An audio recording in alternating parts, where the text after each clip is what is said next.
Hello all, సమ్మర్లో మనకు గుర్తొచ్చేది ఏంటి? ఎగ్జిబిషన్స్ కదా. మా గుంటూరులో గుంట గ్రౌండ్స్లో ఎగ్జిబిషన్ పెడతారనమాట ఎవ్రీ ఇయర్. నేను మా పాపని తీసుకొని వెళ్ళాను, కానీ ఈసారి మేము చాలా లేట్గా వెళ్ళాము. చాలా స్టాల్స్ లేవు, తీసేశారు. రైడ్స్ కూడా చాలా తక్కువ ఉన్నాయి అన్నమాట. ఇప్పుడు నేను చూపిస్తున్న ఈ కొన్ని మాత్రమే ఉన్నాయి రైడ్స్ కూడా.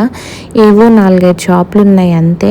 ఈ మా చిన్నప్పుడైతే మాత్రం ఇదంతా చుట్టూ అసలు జనాలు నిలబడటానికి కూడా ఖాళీ లేకుండా ఉండేవి, షాప్స్ కానీ రైడ్స్ కానీ.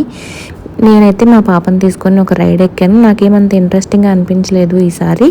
నైట్కి అయితే నయాగ్రా ఫాల్స్ లాగా ఇలా లైటింగ్స్తో బాగుందన్నమాట చూడటానికి. పిల్లలు చాలా బాగా ఎంజాయ్ చేస్తారు. మా పాప ఇక్కడే ఎక్కువసేపు ఎంజాయ్ చేసిందనమాట. రైడ్స్ రెండే ఎక్కింది, చిన్నపిల్లలకి అంతే ఉన్నాయి. అండ్ షాప్స్ కూడా వచ్చేసి చాలా తక్కువ ఉన్నాయన్నమాట.